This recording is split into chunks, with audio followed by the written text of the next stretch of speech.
সনাতন ধর্মে ত্রিমূর্তি হলেন তিন প্রধান দেবতা, ব্রহ্মা, বিষ্ণু এবং মহেশ্বর, শিব।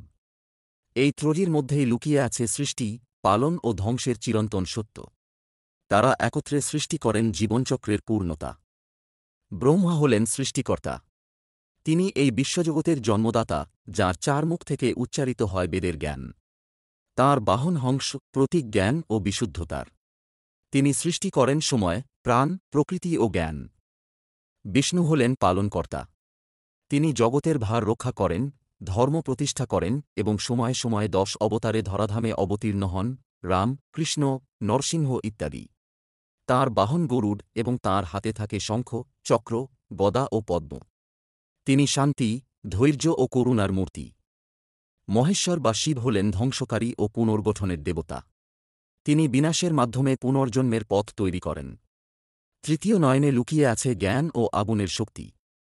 গলায় বাস করেন নাগ, মাথায় চন্দ্র আর তাঁর বাহন নন্দী। তিনি তাণ্ডব নৃত্যে বিপদ নাশ করেন ও ভক্তের হৃদয়ে আশ্রয় নেন। ত্রিমূর্তির এই তিন রূপ মিলেই সৃষ্টি হয় সৃষ্টির চক্র।